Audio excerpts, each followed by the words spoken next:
উৎসব মরশুম কাটতে না কাটতে আবারও 26-এর নির্বাচনকে লক্ষ্য করে এবার বঙ্গ বিজেপির পক্ষ থেকে রণকৌশল আঁটতে শুরু করেছে। ইতিমধ্যে বৈঠকের খবর পাওয়া যাচ্ছে যে তারা বৈঠকে বসতে চলেছেন বঙ্গ বিজেপি। সেখানে দ্রুত বিস্তারক নিয়োগের বার্তা বিপ্লব কুমার দেবের। অন্যদিকে নিচু তলার মনোভাব বুঝতে চাইছেন দুই দায়িত্বপ্রাপ্ত কেন্দ্রীয় নেতা। যাও বিস্তারিত আমাদের সঙ্গে যুক্ত হয়েছে প্রতিনিধি শেখ মনিরুল। মনিরুল, কি জানতে পারছো?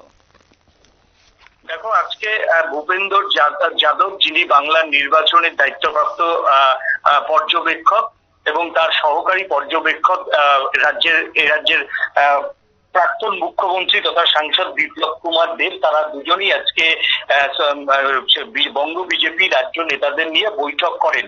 সেই বৈঠকে বিপ্লব দেব যেটা তুলে ধরেছেন বলে বঙ্গ বিজেপি সূত্রের খবর, এখনো পর্যন্ত সমস্ত লোকসভাতে বিস্তারক নিয়োগ করতে পারেনি বঙ্গ বিজেপি।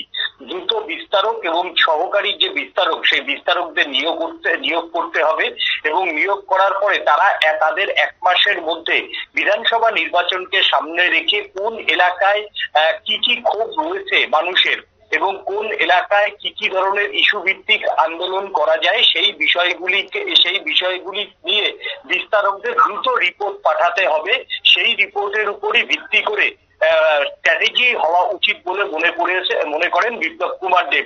তিনি ইতিমধ্যেই শ্রমিক ভট্টাচার্য সহ যে বঙ্গ বিজেপি রাজ্য নেতৃত্ব এবং কেন্দ্রীয় নেতৃত্বরা ছিলেন তাদের সামনে এই কথা তুলে ধরেন। পাশাপাশি এসআইআর ইস্যু এবং মতুয়া ইস্যুতে এখন বর্তমান অবস্থায় পশ্চিমবঙ্গের মানুষের কি মনোভাব সেটাও জানার উপর জোর দেওয়ার কথা বলেন তিনি। এছাড়াও তিনি যেটা জানিয়েছেন যে নিচু তলার কর্মীদের মধ্যে এখনো সেইভাবে গোষ্ঠীগত দ্বন্দ্ব রয়েছে। সেই গোষ্ঠীদ্বন্দ্ব কিভাবে মেটানো যায় এবং দলের আদি কর্মীদের সঙ্গে নতুনদের কিভাবে মেলবন্ধন ঘটিয়ে জেলায় জেলায় দলকে নামানো যায় সেই ব্যাপারে জোর দেওয়া উচিত বলে তিনি জানিয়েছেন। অন্যদিকে ভূপেন্দর যাদব জানিয়েছেন যে এখনো পর্যন্ত পূর্ণাঙ্গ যে রাজ্য কমিটি, সেই পূর্ণাঙ্গ রাজ্য কমিটি ঘোষণা হয়নি। সেই পূর্ণাঙ্গ রাজ্য কমিটি দ্রুত ঘোষণা করা এবং সেই সঙ্গে বিধানসভা নির্বাচনের দিকে তাকিয়ে রাজ্য নেতাদের কোন জোরে দায়িত্ব দেওয়া হতে পারে সেটাকেও ভাগ করে দেওয়ার কথাও ভূপেন্দর যাদবের গলায় উঠে আসে। এক কথায় 2026 সালের যে নির্বাচনের যে স্ট্র্যাটেজি, সেই স্ট্র্যাটেজি নিয়ে কিন্তু ইতিমধ্যেই শুভেন্দু অধিকারী, সুকান্ত মজুমদার, শ্রমিক ভট্টাচার্য, সুনীল বানসালদের মতো নেতারা আজকে কিন্তু এই বৈঠকে ছিলেন এবং সেই বৈঠকে সঙ্গের মনোভাবাপন্ন যে সমস্ত সংগঠনগুলি রয়েছে তাদের সঙ্গে সমন্বয় রেখে বিস্তারকরা কিভাবে কাজ করবে তার নিয়েও কিন্তু বিস্তারিত খুঁটিয়ে এই বৈঠকে আলোচনা হয় বলে বঙ্গ বিজেপি সূত্রের খবর। ধন্যবাদ।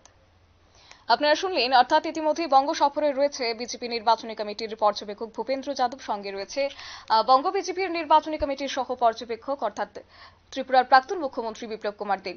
সল্টলেকে পশ্চিমবঙ্গের বিজেপি নেতৃত্বদের সঙ্গে বৈঠক করেছেন তারা। বৈঠকে ছিলেন বিজেপির রাজ্য সভাপতি শ্রমিক ভট্টাচার্য, বিজেপির সাংসদ সুকান্ত মজুমদার। অবশ্য গত মাসেই পশ্চিমবঙ্গের বিধানসভা নির্বাচনের দায়িত্বে আনা হয়েছে ভূপেন্দ্র যাদব এবং রাজ্যের প্রাক্তন মুখ্যমন্ত্রী বিপ্লব কুমার দেবকে এবং পুজো মিটতেই নির্বাচনী ব্লু প্রিন্ট তৈরি করার উদ্যোগ গ্রহণ করে ফেলেছেন তারা। নিয়ে নিচ্ছে ছোট্ট একটি বিজ্ঞাপন বিরতির, সঙ্গে থাকুন।